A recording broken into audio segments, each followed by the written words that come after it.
Dennis, hello. Oh, what are you reading?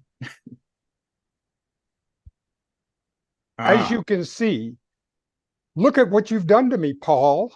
Look at what you've done. I mean, I have now spent non-fungible time, which time is, of course, he says redundantly, but it is spending time with you in this book has been an extraordinary. I've only written two completed screenplays, but my goodness, everything that I read in this is not only applicable, but stronger, would make everything that I do, all the writing that I do, whether it's a screenplay or not, stronger just by this. Thank you. Thank you for coming on the show. And thank you for taking to make a damn investment to spend this much time. Can you talk to me first about why? Why did you do it? Why would you spend your time to do this, Paul?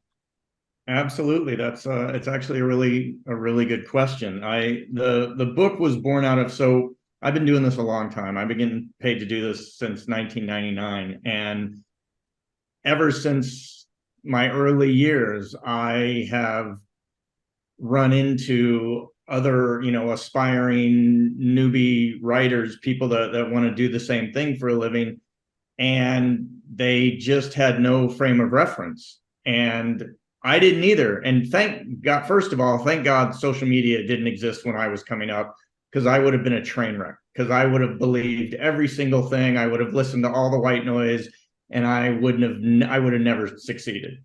And so I've always had this kind of wanting to give back and sort of wanting to kind of tell people, no, here's how it really is. And then that, in the last few years, especially post COVID, with the explosion of social media, with Zoom and apps like Clubhouse and different things, the white noise of what was once a cottage industry is now a full-blown industry of the screenwriting guru and charlatan became so loud in my ears that I started a TikTok account at my advanced age, literally just talking to people about screenwriting. And I call it Screenwriting Truth.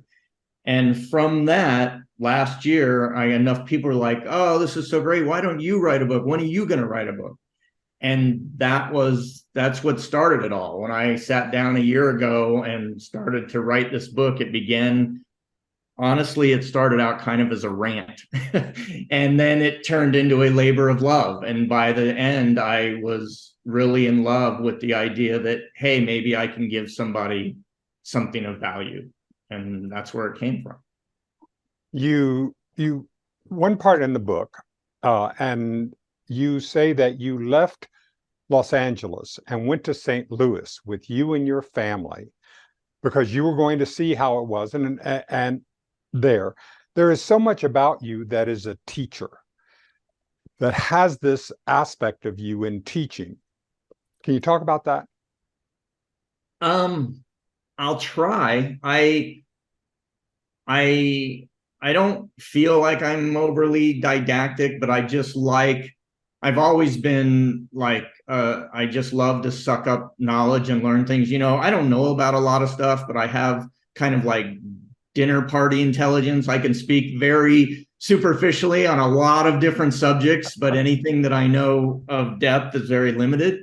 But I've always just been fascinated by uh, knowing things and having a knowledge base. And early on, which I mentioned a couple times in the book, the famous Harlan Ellison quote, you're not entitled to your opinion. You're only entitled to your informed opinion.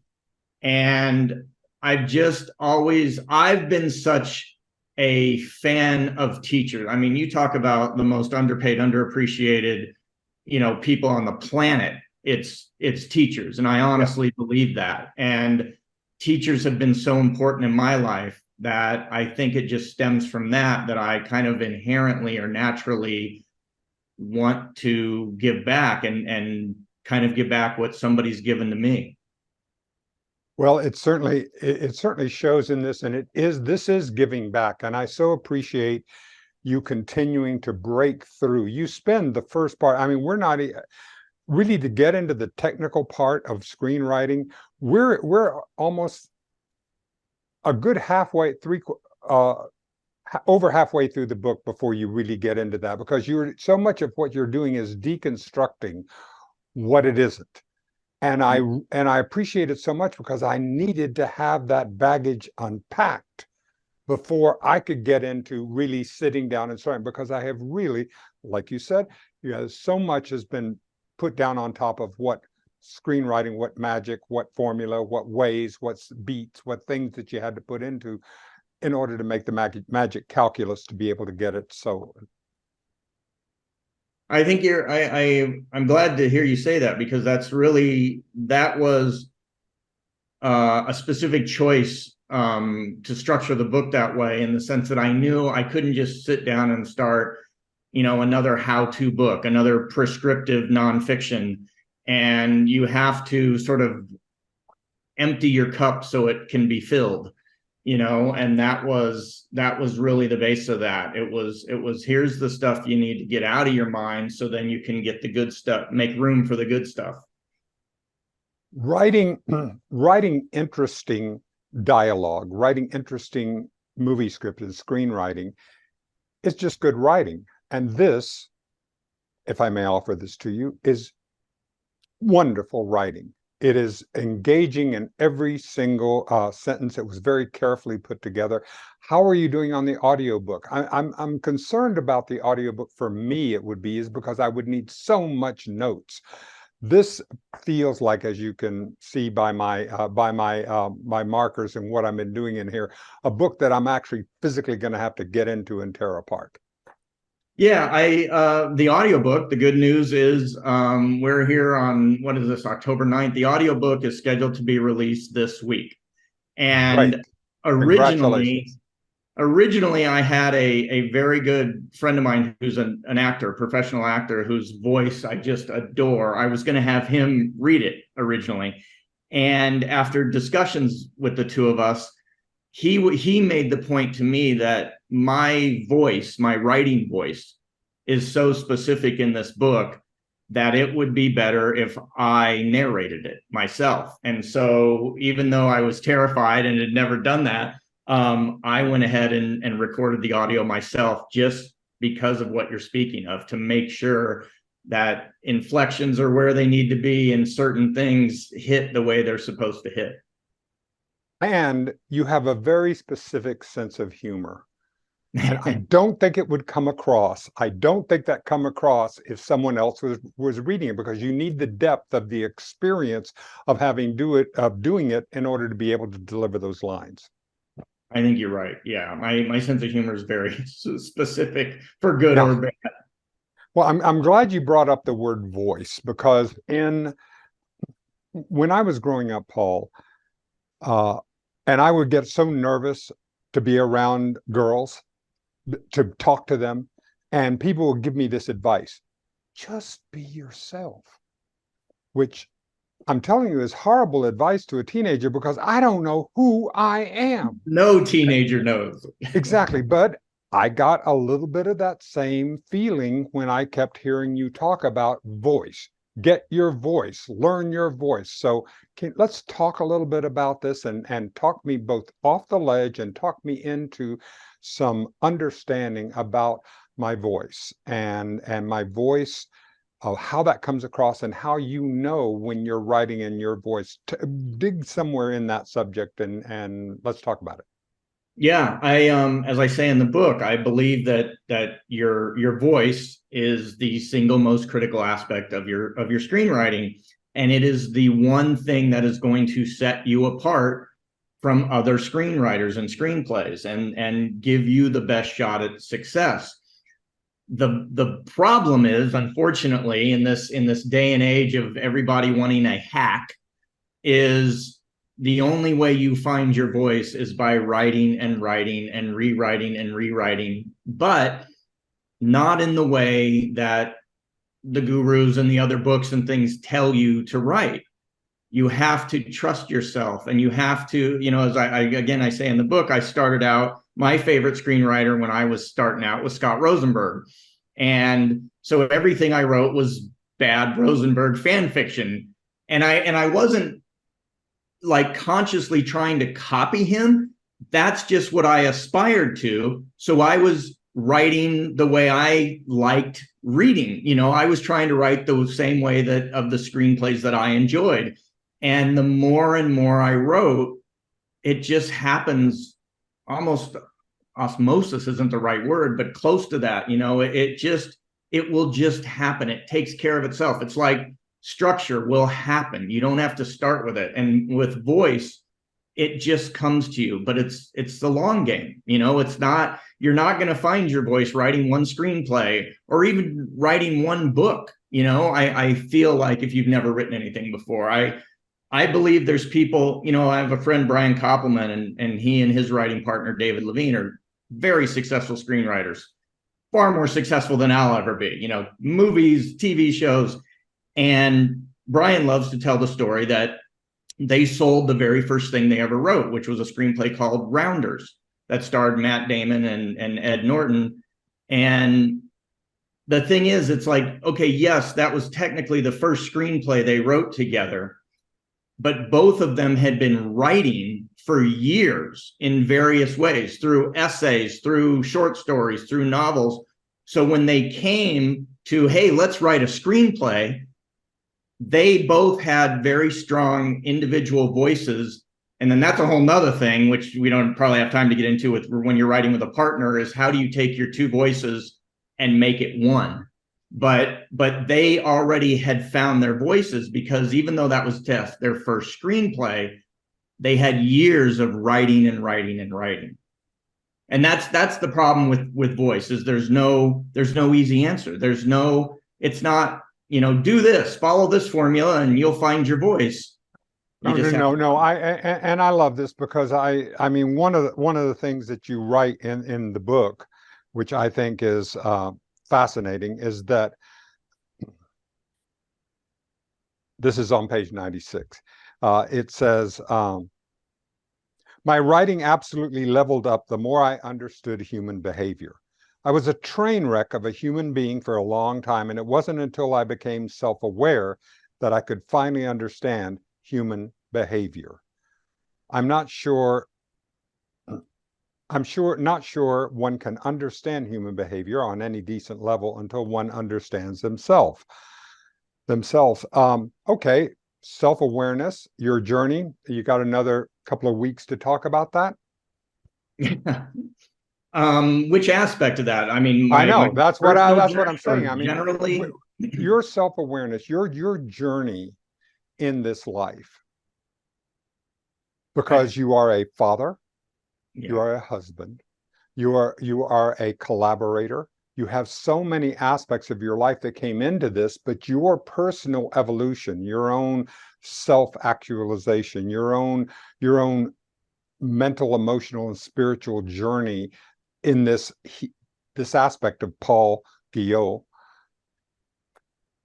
Let's talk a little bit about it. Let's talk about the human being that you are today and how that evolved. Sure. What a horrible question. I just want you to know, I was just listening to myself saying this, and I'm going, what a terrible, I mean, I have given you nothing. So now, with that blank sheet of a question, take off. All right. Well, it's turned into a therapy session, Dennis.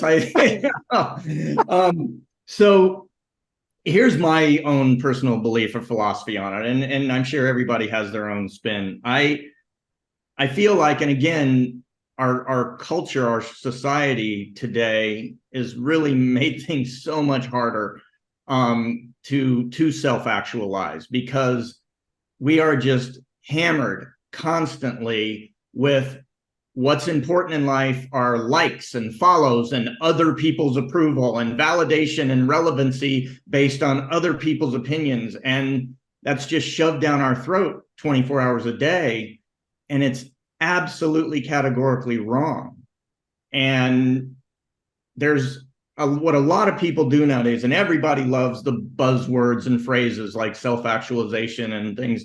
I think what most people do is they self-image actualize, and they project the image that they want of themselves, because again, they're focused on the other people's response and reaction. That's not self-actualization. Self-actualization is you in the mirror, and accountability, and knowing that, not just that you have to own your flaws and your issues and things, but you have to understand them, and you have to understand why they exist and how you can fix them or improve or evolve. And it took me a really, really long time for that. A really long time. But I did notice that there was an evolution to my career that was kind of parallel to where I was as a human being. And I spoke at a conference last year, and the subject of the conference was ethos. And I gave this talk about a big part of the talk was the middle of my career where I had become very successful. I was chasing the credit and chasing the paycheck because I was putting all of my self-worth into, is he an executive producer? Is he is he making 200,000, 400,000? And at the point in my life where I was making more money than I'd ever made in my life, more money than my entire family combined had ever made, I was the most unhappy human being I'd ever been. I was suicidal, literally, Dennis. I was on medication for depression, and that kept me up. So then I was on Xanax to try to fall asleep, and I was a mess. And this was in the middle of my career. This wasn't early on. This was after I had a lot of success. And it wasn't until I, by the grace of God, was able to kind of step back and had a couple of epiphanal moments where I realized, well, if this isn't making me happy, having 3 times as much of this isn't going to make me any happier. Happiness isn't something you buy or create. It's in here, it's something you have inside that you find. And once I did that and I made the decision, I was on the show called NCIS New Orleans, which I talk about in the book, and it wasn't a good experience. And I decided to walk away, and my agents basically left me there. Everybody thought it was the stupidest thing I could ever do, because again, this culture, it's all about, the dollars and the credit and the prestige and the, influence. And I started to heal when I quit that. And I told somebody the other day, since then, I've probably made less money in the last 5 years than I made in that last year on that show. But I've never been happier. I've never been a better writer, a more productive writer. I've never been a better father, human being, partner. And to now circle back to your original question, that's the self-actualization of realizing and admitting to myself, I was putting all my stock into these things that don't matter. And, you can look at it on anything, our relationships with other people, love affairs, things, they're all based on the relationship we have with ourselves. And if that's broken, you're never going to find a outside relationship that's going to fix it. You have to, it's all internal work. And that's where the understanding human behavior and everything comes in. And I know that I was absolutely aware of my writing leveling up once I processed all that. I ask you that as a writer, how could you possibly write a character that was going through that if you had not gone through it yourself? Right? I mean, you could write it, but it wouldn't have the authenticity or the depth of really, if you had not happened to have gone through it yourself. Yeah, I think one of the things to really get inside baseball a little bit on it is, one of the things I noticed, because I was, like I said, I was making a very good living. I was successful.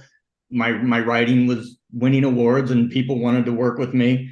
And yet I could look back at it and I could see things that I wrote that were very well received, or, that I was at the time proud of or something. And I was, I certainly had my writer's voice, and I was tapping into, things I know, that Write What You Know chapter. But I wasn't, this is going to get really deep. I was able to exercise it onto the page without being aware that I was broken and going through it myself. And it wasn't until I finally got to that place where I could realize who I really am and what I'm about, that then now when I write those same type of characters or those same type of scenes, there's a whole extra level of depth and authenticity to it that wasn't there before. You know, I wrote something just last year that is not going to be made. Now, I was hired to adapt a foreign film, and for various business reasons, the project died. But that script's one of the things I'm the most proud of in my whole career, even though no one will ever see it. And that's kind of where I'm at. Like, if that had happened 5 years ago, I would have been devastated. I would have been like, none of this matters. Oh my God, how can people not see this? Everyone must see what I did. And now it's just this private little thing that I know I can do this because look what I did there, you know? And even though I'll never make a dime off that movie's never going to get made, that just helps. So then the next thing I write, I'm that much more confident, which means the writing will be that much better. The voice will be that much stronger. It's all connected. I think of some of the Renaissance painters that would sit there and during their lifetime, and they would paint and they would make these painting, and then the canvas would go over here, and then they'd put up another canvas, and that they would sit there and look what they learned from this, they would take into the next process as they were going through this. I love in the book over and over again, you talk about the journey and not the destination. If I'm not going to enjoy it while it's happening, it doesn't matter what it happens afterward. It's not going to have the fulfillment or the reason why we're doing it. And that really moves me. You say that over and over again in the book. It's got to be that process. You get better at writing by writing.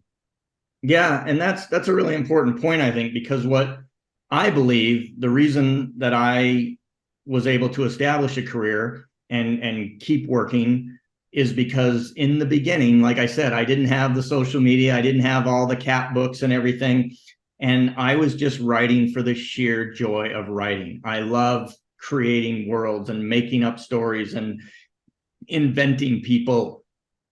And that led to my initial success. And then once I got inside the Hollywood machine, I kind of forgot that.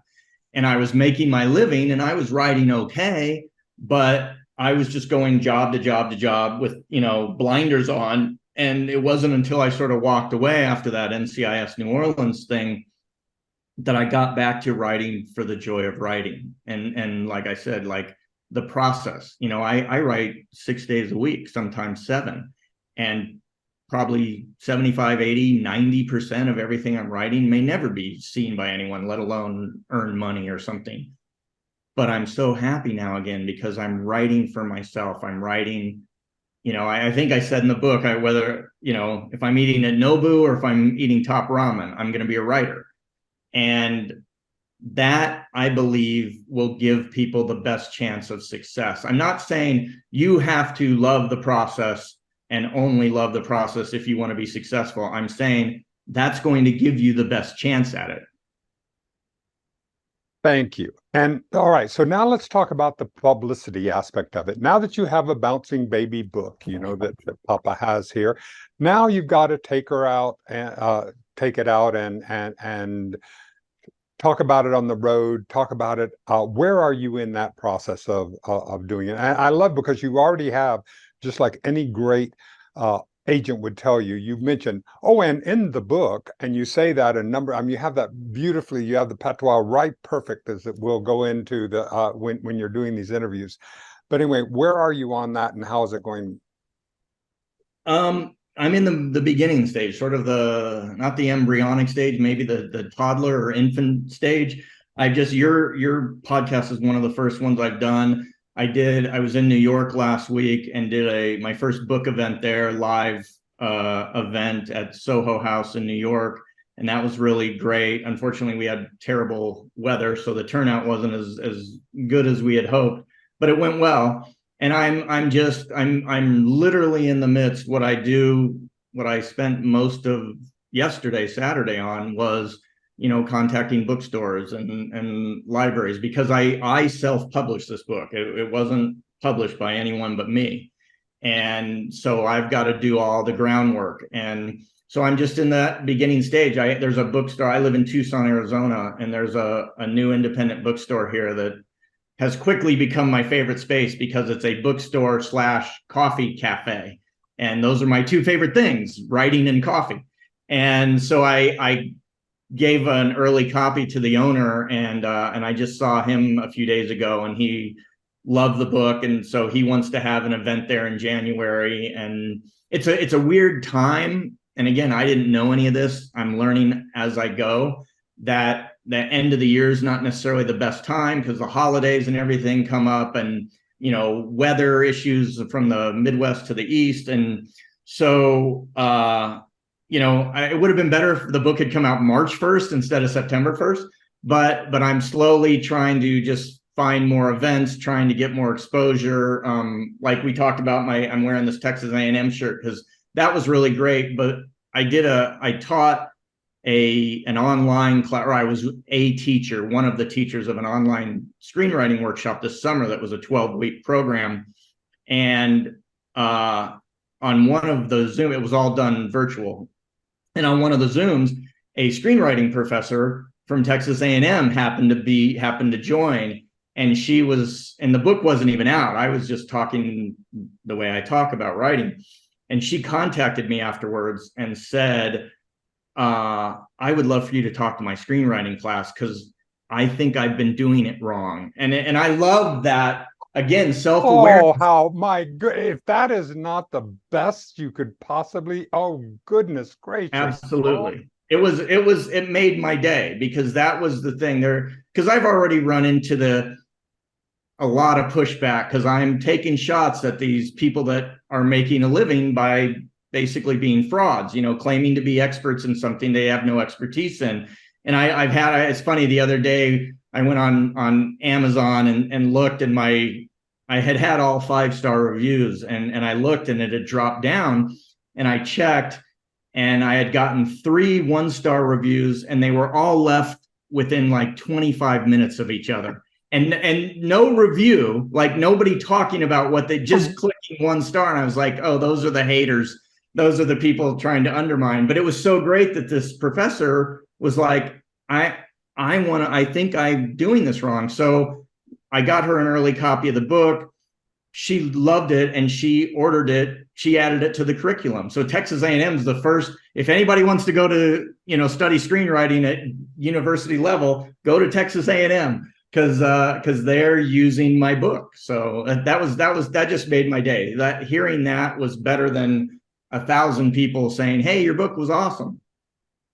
Congratulations. And that is, Paul, it is a wonderful opportunity to be able to talk with you today, especially in this process of you going and spending your time. Thank you for this.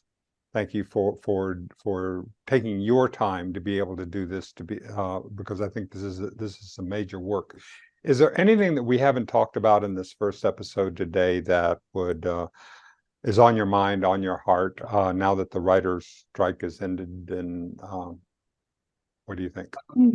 I think, other than anything that you'd want to specifically talk about, as in regards to the strike, I'm very glad, thank the Lord, that it's over.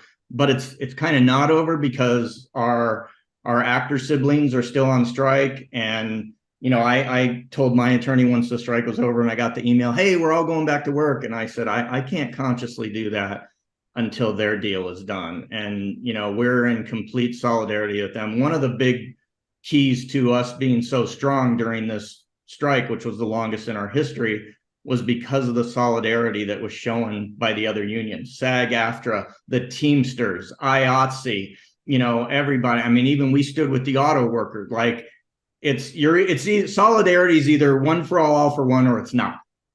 And so I just want to make sure I get out there that it's not over yet. We're still standing with our SAG-AFTRA siblings and want them to get a fair deal like we were able to get. Would you, well, if I were to consider this an audition, and I know that I'm telling you this in so it's putting pressure on you, but would you consider coming back again and talking more? No. I didn't think so. I No, tried. I was would. hoping to be able to get to, but by goodness, you would. This was pure joy for me. I would love to come back sometime, Dennis. Anytime you want to have me, I would be happy to. Done. All right. Thank you, Paul. Thank you, everyone, for a reasonably spontaneous conversation. This is a delight to me. I'm really happy. Get this book, Amazon. Killed a Dog. You will be glad you did. Goodbye, everybody.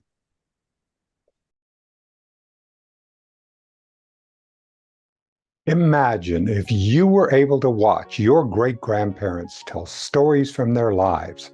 What made them laugh? What moved them? How they responded to adversity and triumph? And what impacted their existence? That would be a treasure. Now you can offer that gift to your loved ones. Hello, I'm Dennis Tardan. For more than 45 years, I've been a professional interviewer, documenting the lives and times of hundreds of people. I will guide you or your family member through the important stories of your lives using my unique interviewing skills. I'm now offering my legacy interviews worldwide via Zoom from the comfort of you or your loved one's own home. All you need is a webcam, and I will do the rest. Contact me today to schedule your legacy interview.